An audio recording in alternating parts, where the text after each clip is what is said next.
پاکستان اور ہندوستان کے بے شمار علاقوں میں شب برات سے پہلے ایک دن منایا جاتا ہے۔ اس کو حرفہ یا عرفہ کہتے ہیں۔ اس دن ہوتا کیا ہے؟ مولاي صل وسلم دائما بعض لوگ یہ سمجھتے ہیں کہ روحوں کو وداع کیا جائے گا اگر ہم نے اس خاص دن حلوہ نہ بنایا، پوریاں نہ بنائیں، کچھ ختم نہ دلایا تو روحیں بھٹکتی رہیں گی۔ اسی بابت آج کی یہ گفتگو میں ایک سوال ہے، اور وہ یہ کہ اکثر لوگ شب برات سے پہلے میت کا عرفہ کرتے ہیں، مثلا حلوہ روٹی وغیرہ پر فاتحہ دلاتے ہیں، پھر برادری میں تقسیم کرتے ہیں۔ نیز یہ بھی کہ اگر کوئی شب برات سے 1 2 3 دن پہلے انتقال کر جائے تو اس کا بھی شب برات سے پہلے عرفہ کیا جاتا ہے، اور اگر کوئی شب برات کے 1 دن بعد انتقال کر جائے تو پھر 1 سال کے بعد ہی کرتے ہیں، اور کہتے ہیں کہ اب ان کی روح 1 سال بھٹکتی رہے گی، قبرستان میں مومنین کی جماعت میں شامل نہ ہوگی،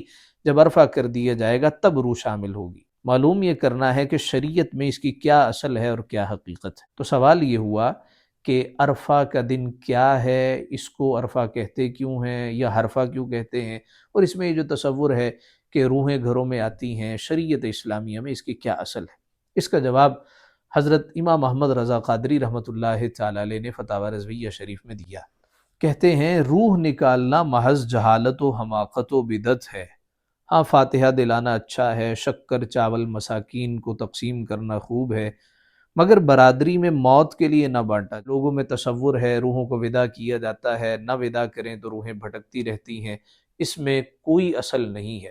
تو کیا عرفہ کا دن یا حرفہ کا دن منانا چاہیے؟ دیکھیے، اس کی اصل ہے ایصال ثواب۔